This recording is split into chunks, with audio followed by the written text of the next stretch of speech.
Hey my friends, how's it going? It's Ultimus, and with more 2v2 arenas for you. In this particular match, up against a Shadow Priest and a Holy Paladin, almost said Priest again. Running Juggernaut and Stormbolt with Vigilance. This match, pretty much those are the only talents you're going to be changing on a fairly regular basis. Everything else is pretty much, it stays where it is. The only other option usually is Bladestorm or Avatar. Though in this particular case, I do like having Avatar for the defensive utility. Along with the damage. Now, plan is to sit Priest while keeping some CC on the Paladin. So I'm going in there as always, opening up with that Fear after we are getting on to the Priest there. Not really wanting to open up with the charge because I do want to be able to save my charge for if I start getting kited away from. That's one of the new strategies I've been implementing. I've been watching some of the top tier players use that, and I've been noticing that a lot of top tier warriors don't even really open with charge. They save their charge for later when they really need to close that gap and chase. Very lucky start there for us. We ended up popping the bubble, or getting the bubble on the Priest there, but I had to unfortunately pop Rallying Cry to save my Shaman as well, so we ended up doing a fairly equal exchange there on defensive cooldowns, which was a little bit scary, I will admit. My Shaman's able to kite away and keep himself alive. This right here kind of tends to show, I think, the amount of damage that Shadow Priest are able to actually put out if you let them. Along with, of course, the Holy Paladin being able to do damage as well between Holy Shock, Denounce, all that kind of stuff, which is very scary for a comp like myself and the Enhancement Shaman because we rely so heavily on our crits. Wanting to channel most of our CC into that Holy Paladin there, I made a rather large mistake and trinketed that when I should have just Berserker Rage because now I got caught in that Fist of Justice, which is going to set us back a little bit. Paladin is able to get the Save by the Light off on to the Priest. Luckily, they're standing close enough together where I'm able to take advantage of some of the cleave pressure here with Bladestorm there. Going around with both of them. But notice what's going to come up here really carefully here. We're still putting to the Priest. Ended up fearing off of my Shaman friend's Hex, which forced the Paladin to bubble.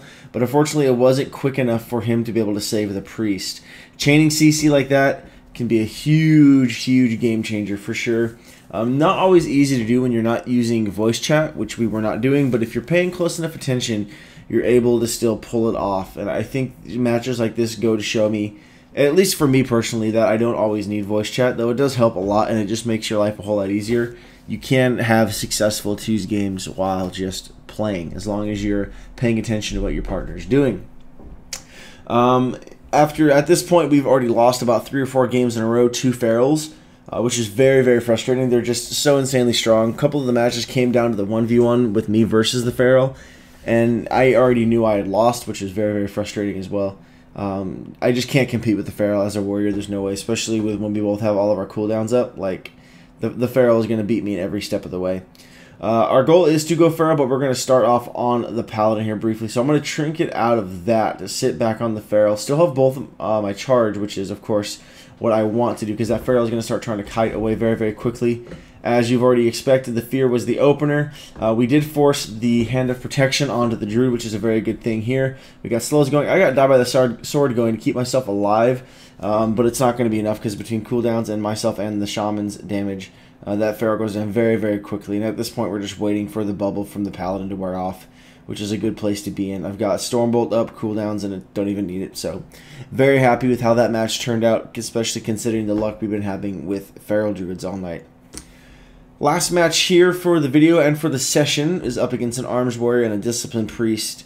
Wanted to be very conscious of the fact that a Disciplined Priest can top people off like nobody's business, and just the absorbs can be such a pain to get through. So, that being said, I'm wanting to pay attention very closely to how the Priest is playing and what cooldowns they're using. We never really decided on a target to sit, though usually in this particular instance we tend to sit Priest. So we're going to be able to do this because look, usually what's going to happen is if I sit Priest, the warrior won't have a choice but to sit on top of me and I can capitalize on cleave damage, whereas if I'm sitting on the warrior, the Priest can run around and I'm not going to be able to capitalize from what I do best, and that's cleave damage. And as you can see, we benefited very well from it. Priest went down, warrior has Die by the Sword back up in 5 seconds, but it's like whatever. I mean, he has no chance, literally at this point. As an Arms Warrior, I can say he has no chance, which is sad to say. And down he goes. But that's going to do for those matches. I hope you enjoyed them. I know I enjoyed playing them and sharing with you. So please do look forward to more matches coming in the very near future. But as always, guys, thank you so much for watching, and I'll catch you next time.